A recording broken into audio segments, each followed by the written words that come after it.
warahmatullahi wabarakatuh. Perkenalkan, nama saya Imro'atus Solihah dengan NIM 20424137. Saya dari PGMI kelas 3H. Baiklah, di sini saya akan menjelaskan tentang tahapan masa perkembangan dalam kehidupan individu dengan mata kuliah Perkembangan Peserta Didik. Tahapan masa perkembangan dalam kehidupan individu. Yang pertama, ada pengantar perkembangan individu. Perkembangan individu merupakan proses perubahan yang dialami manusia sepanjang hidupnya, dimulai sejak masa sebelum lahir hingga memasuki usia lanjut. Proses ini mencakup perubahan fisik, intelektual, sosial, emosional, dan moral. Perkembangan tidak terjadi secara tiba-tiba, tetapi melalui tahapan yang teratur dan saling berkaitan.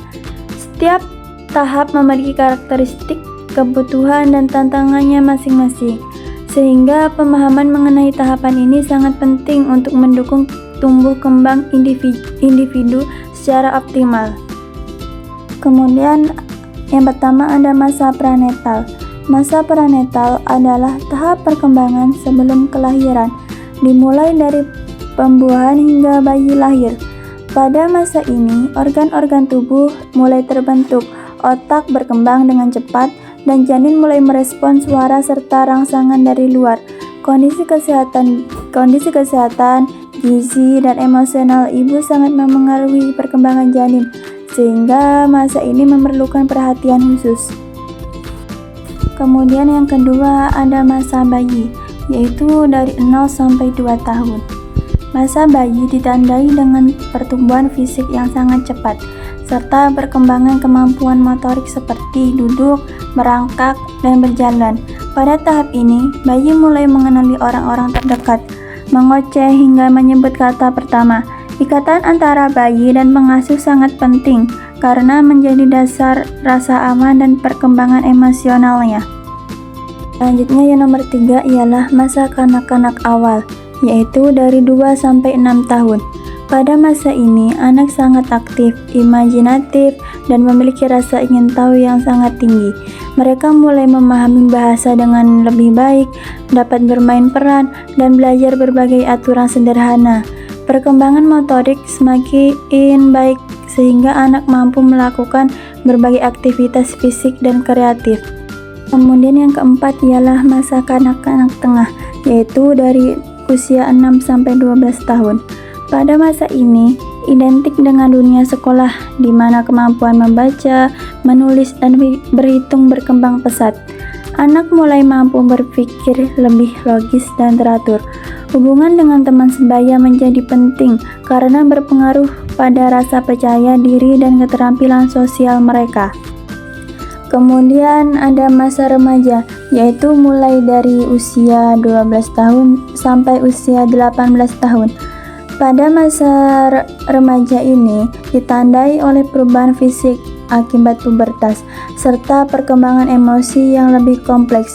Remaja mulai mencari jati diri, mempertanyakan nilai-nilai, dan berpikir lebih abstrak. Pengaruh teman sebaya semakin kuat, namun bimbingan keluarga tetap dibutuhkan sebagai pengarah. Selanjutnya ada masa dewasa awal, yaitu mulai dari usia 18 tahun hingga 40 tahun. Pada masa ini, individu telah mencapai kematangan fisik dan mulai membangun kehidupan mandiri. Mereka berfokus pada pendidikan, karir, dan hubungan pribadi. Secara emosional, individu semakin stabil dan mampu mengambil keputusan yang lebih matang. Kemudian ada masa dewasa tengah, yaitu mulai dari usia 40 tahun sampai 60 tahun. Pada masa dewasa tengah ini sering menjadi periode evaluasi diri terkait pencapaian hidup. Kondisi fisik mulai menurun secara perlahan, namun kemampuan berpikir tetap kuat. Individu biasanya memiliki peran penting dalam keluarga dan pekerjaan, serta mulai memikirkan masa depan dan kontribusi sosial. Kemudian yang terakhir ialah masa dewasa akhir, yaitu mulai dari usia 60 tahun ke atas. Pada masa ini, perubahan fisik dan kesehatan menjadi lebih terasa. aktivitas mulai berkurang dan perhatian beralih pada refleksi kehidupan, kesehatan mental, serta hubungan dengan keluarga. Banyak individu tetap aktif secara sosial, meskipun mengalami penurunan fisik dan kebijaksanaan sering menjadi ciri kuat usia lanjut. Jadi kesimpulannya ialah perkembangan individu berlangsung terus-menerus dari masa prenatal hingga akhir kehidupan. Setiap tahap memiliki karakteristik dan tantangannya masing-masing. Memahami setiap tahap membantu kita memberikan dukungan terbaik bagi perkembangan manusia secara menyeluruh.